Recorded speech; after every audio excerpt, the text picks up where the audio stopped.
introduce Professor Stephen Garton, who's Professor of History as a Provost and Deputy Vice-Chancellor at the University of Sydney. He has published widely on many aspects of Australian social, cultural and medical history, as well as British and American history. He's the author of The Cost of War, Australian Return, and a number of articles on demobilisation and nationalism in the British Dominions and in India, and the impact of the Great War on the Australian society, an impact that I would argue continues to this day.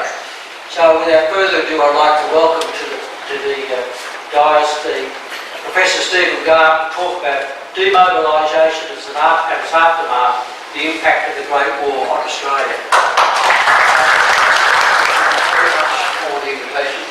As Paul outlined, I've been interested in the whole issue of soldiers returning to society. I'm not a military historian, but I am interested in the whole issue of that return. And so a number of years ago, more than 20 years ago, published a book called The Cost of War, but have done a number of articles on that whole issue of what happens to Australian society and politics as a consequence of returning soldiers after World War I, World War II and Vietnam. And I've also had the great pleasure of working closely with Brad on the New South Wales and the Great War project, which was sponsored by the New South Wales government to put a book into all public schools in New South Wales about the experience of New South Wales during the Great War, and we're involved in a number of other projects. So a great honour, as I say, to be here to talk about the issue of demobilisation. Now, I could go on for a very long time on this, and I could work as well into the 1920s and 1930s, but I'm going to concentrate a little bit more narrowly, given the focus on the direct aftermath. And I think when we think about demobilisation after the Great War, we've got to think about it as a process. Actually, the last returned service personnel did not arrive back in Australia until 1920, early 1920. It took 172 ships to bring back that group. So there's a long interregnum between the Declaration of the Armistice in 1918 and the final servicemen coming back officially. And I use that word officially because there's a whole bunch of Australians who actually take a lot longer to come back to Australia, 2, 3, 4, 5 years, because they're doing things in Europe and North America. Some are actually continuing to fight. There are some Australians who go on and fight for the White Russians, for the Bolsheviks, and in other conflicts in Europe and the Middle East. So we need to think about it as much more of a process than there's the armistice, then they return. There's a lot of interesting things that happen in that interregnum. For all of the forces, it took a huge logistical effort to take the Americans back, the Canadians back, the Australians back, the Indians back, the West Indians back. Huge amount of logistical effort to get all of those groups back. And that meant that the soldiers at the end of the war had to stay around for a long period of time, and that created a lot of political problems for the military authorities because of the considerable discontent of many of the soldiers. Nothing to do, the war was over, they wanted to get back home. There were significant strikes and uprisings amongst those return soldier groups that required military authorities to come and quell some of the disturbances in the camps while they were waiting for demobilisation. And of course, Monash was put in charge of the demobilisation effort, and he understood that considerable effort had to be put into ensuring that it was a smooth process of return. And that meant bringing in lecturers, bringing in training systems, training soldiers in trade so that they could return into the workforce. A number of soldiers were sent off to British universities in order to get higher education training. Lectures were happening everywhere, cinema, plays, and all of those sorts of things were brought in as part of that whole demobilisation process. Some very important developments happened as a consequence. Some of the service personnel did get very serious qualifications and experience in their time in Europe, which they then subsequently brought back to Australia. I'm currently involved with a group that's doing what we call the Expert Nation project, funded by the Australian Research Council. Everyone tries to look at the negative consequences of war, and of which there were many. And in fact, war created an incredible context for uplift in terms of our understanding and our capacity to deal with issues. Incredible developments in industrial chemistry, in plastic surgery, in dental maxillofacial surgery, in nursing care, in the control of epidemic diseases, in the control of psychiatric and psychological conditions. A lot of amazing things happen in terms of creating expertise and creating a context of crisis which mobilise all sorts of innovations that then flow through into the post-war period. So the Expert Nation project is looking at all of the graduates of the 6 Australian universities of the time and what happened to them during the war, what their expertise was, and how they brought that back in the 1920s and 1930s and absolutely transformed Australian society. You see a whole range of research institutions emerging in the 20s and 30s. The CSIRO, a lot of agricultural research, a lot of public health, tropical medicine institutes, infectious disease control groups, all mobilising.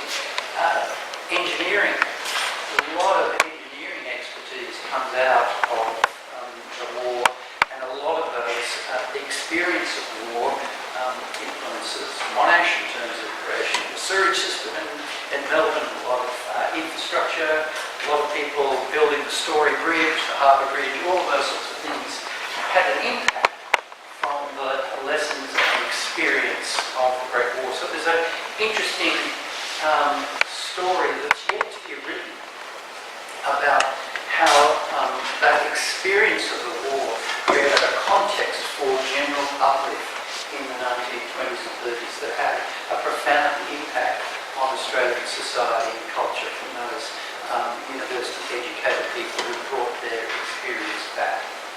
But the more general story that many of you will be familiar with is the difficulties many of those returned service personnel faced on return. We've got to understand that many of them have been at the front line for 3, 4, 5 years and with very little relief, hadn't seen families. And of course, they were all in a kind of conversation with what was happening back on the home front through letters, conversations with relatives. And they understood of the conscription referendum of 1916 and 1917. They knew about the Great Railway Strike of 1917. They knew about the food riots and cost of living riots that were happening back home. There was a sense of attention and a sense that the home front hadn't always supported them as best it might. There were stories of girlfriends running off with other people. There was a sense of coming back to a culture and a society that hadn't really appreciated them and supported them as much as they felt they required. And that creates a context of disquiet. There's also a growing concern for many of those returned soldiers that although the government's gearing up a comprehensive repatriation system and a very comprehensive pension system, it wasn't going to be enough. They resented the fact of medical tests to find out whether they were 5% or 10% or 20% or 25% or 50% or TBI. They felt a sense of entitlement and they needed to get that affirmation from the government. And that created a complex and volatile immediate post-war situation in those first couple of years of return. Not many people know that there were 11 major return soldier riots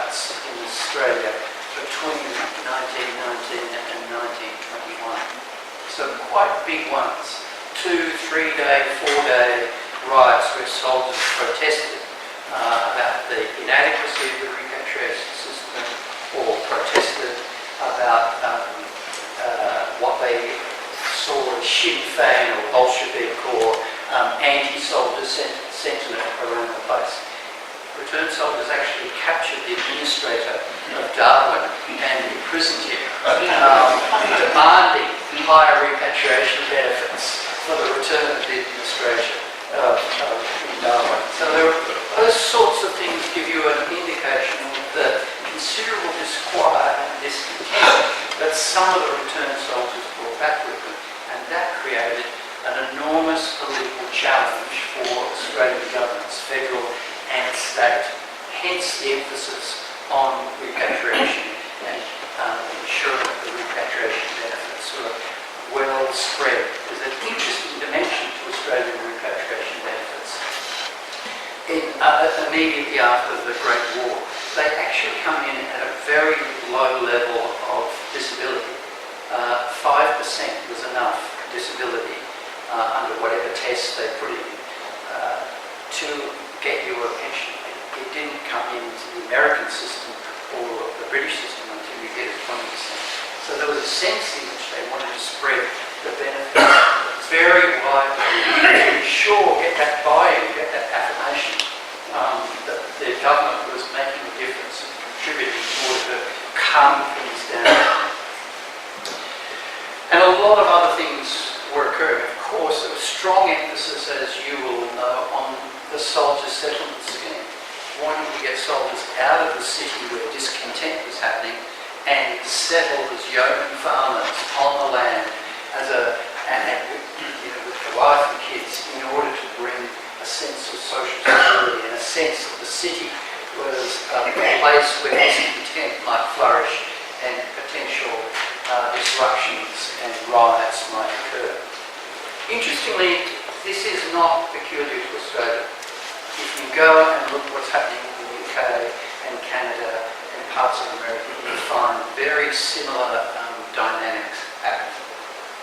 And this is one of the interesting things for me when I've started to look at the similar dynamics in the sort of British Dominion world and more generally and India as well, and the West Indies. The whole political issue that flows very much into the armistice and Versailles and what Billy Hughes was doing there, and what politicians thought they needed to do in order to create a context of embrace of returned service personnel, to bring them back into the fold because of the fear of disquiet, the fear of family disruption, the fear that the society was potentially under threat from returned service personnel who had grievances about what was happening.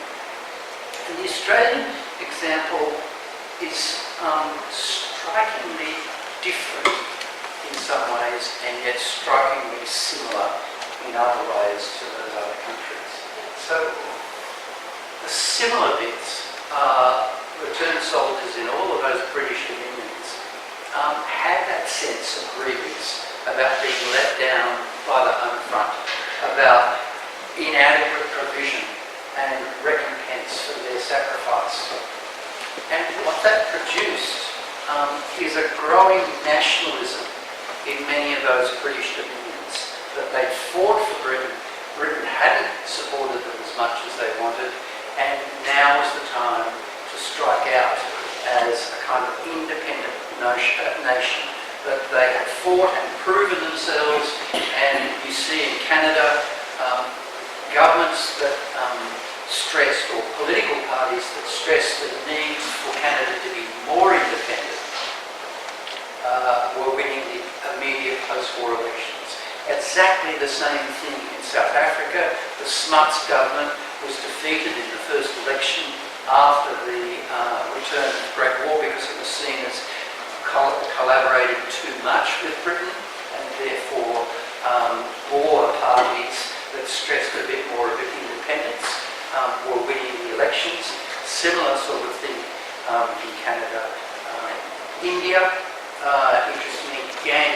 great fillip from the returned soldiers from the Great War, all of whom came back with a sense that they had been mistreated and downtrodden.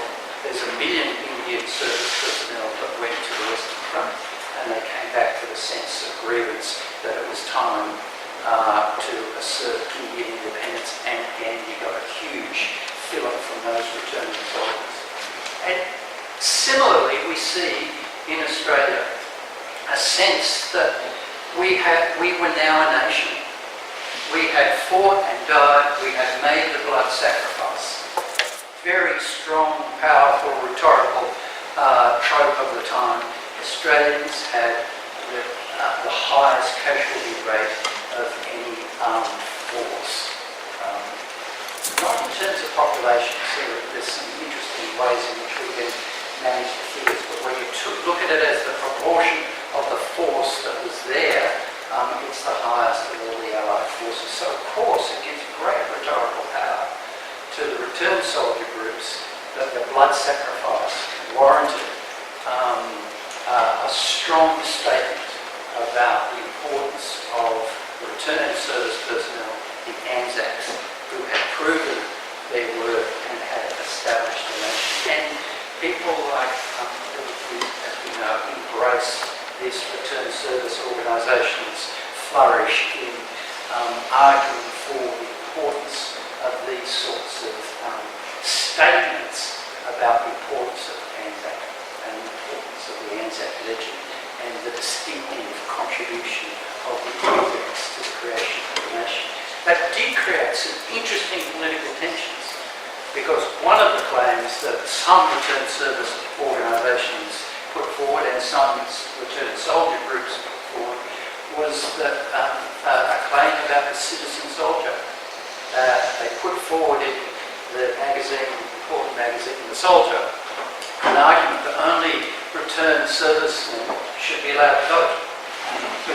They should be the only ones allowed to be elected to Parliament, because they'd be the only ones who'd been the volunteer force that had genuinely sacrificed, they had proven themselves, and only they should be allowed to be elected to Parliament.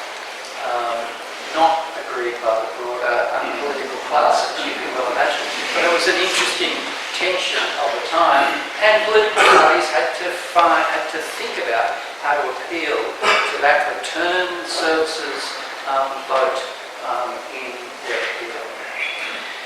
The difference, however, is kind of fascinating, and it gets more fascinating the more I look at it.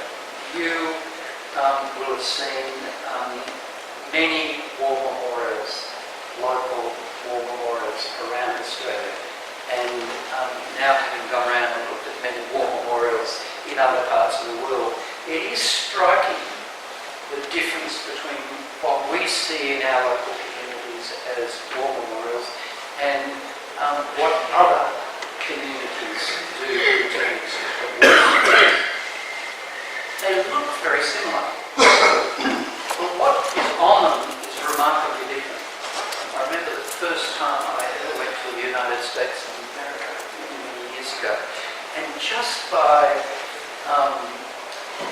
there was a work trip, and I just happened to be sent to Indianapolis, not the most attractive city in North America, and not where one would imagine one would go for the first trip to New York, San Francisco, Los Angeles. No, I went to Indianapolis, and I landed in Indianapolis, and I found it an absolutely riveting experience. If you may or may not know that Indianapolis is the headquarters of the American Legion, and actually the centre just goes for 2 kilometres of war memorials, the centre of Indianapolis. It is a fascinating place to visit, and I spent a very long time there looking at the war memorials. They look exactly like the stuff that we see in Australia. But what was written on them was completely different. None of this lest we forget stuff. This was a triumph of this American spirit. This is lots of words about freedom and liberty and this and that. But when you look at what we've done as a community, you notice that on a number of our war memorials, particularly the local ones, at least everyone had fought. Not just those who died. Occasionally you've got the little cross of those, the ones who died in service, but often it's the people from the local community who serve.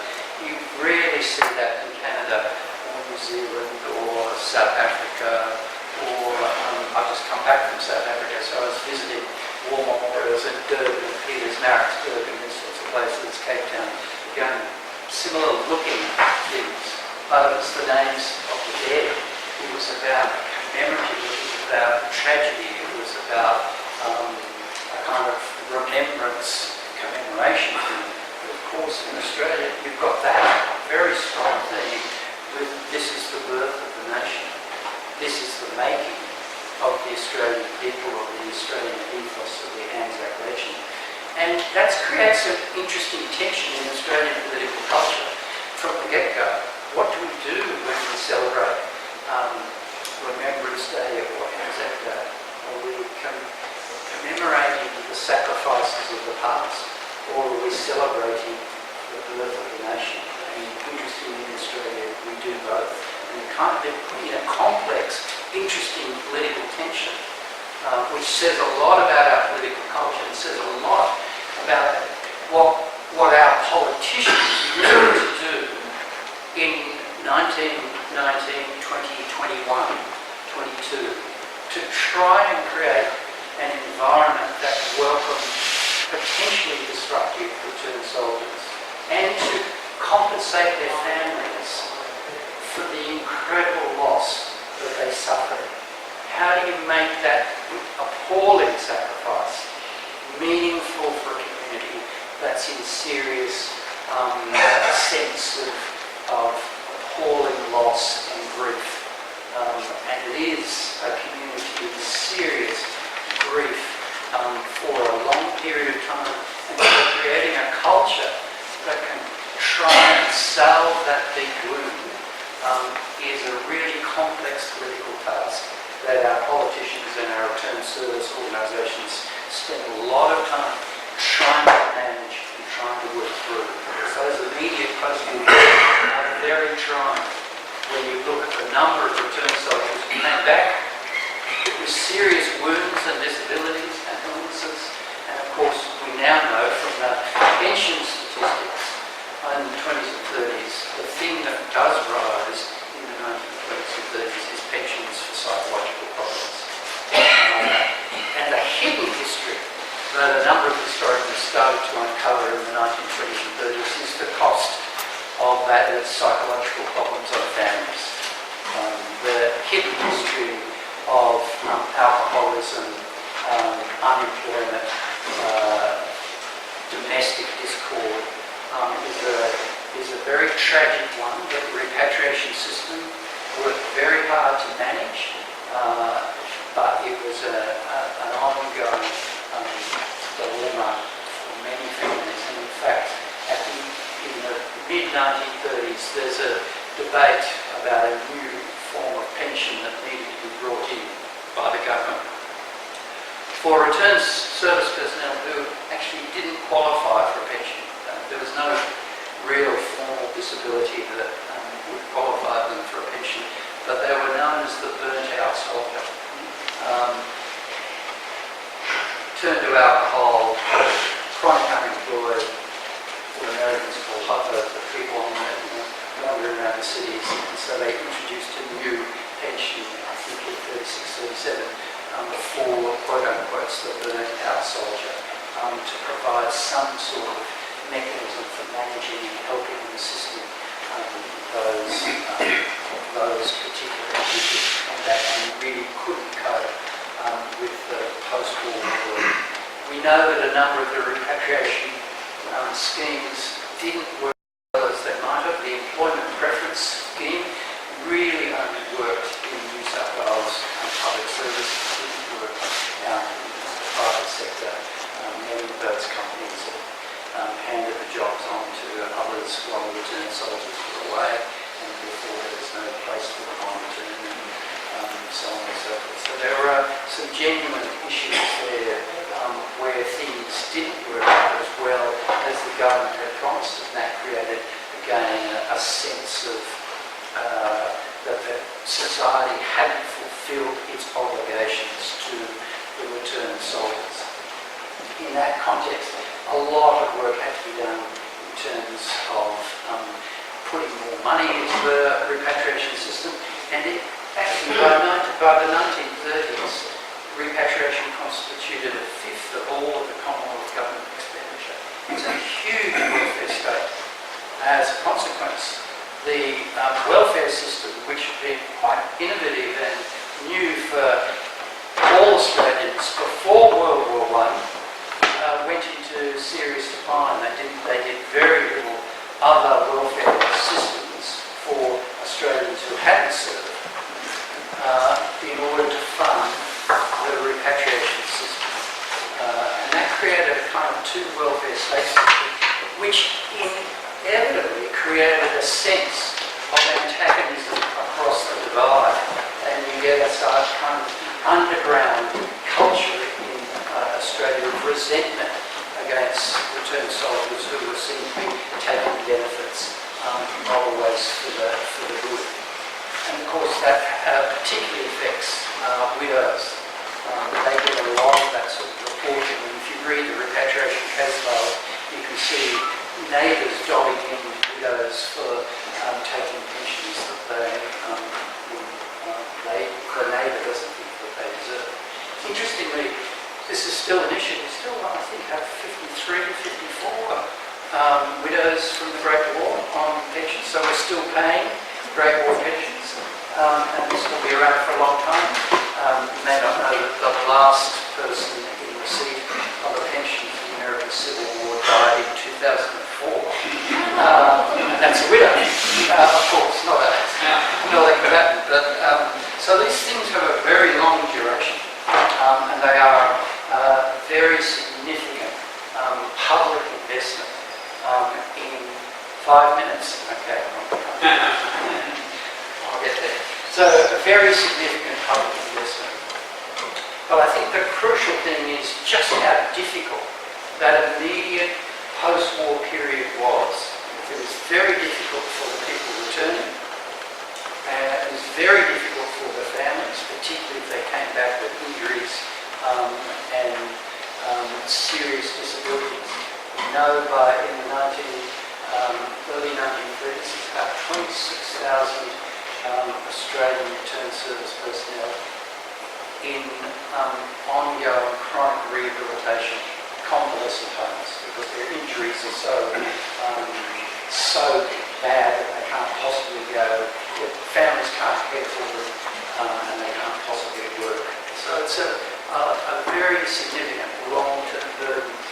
And of course you've got the whole, as I said before, the grief issue, again, managed through the Commonwealth War Graves Commission, the right of 60 characters. I had a PhD student, Colin Bale, who did a great book on all of that stuff, and showed the interesting ways in which those inscriptions varied in celebrating the sacrifice of their loved ones who died, but some of them quite, about 20% quite angry and bitter. What had it been for?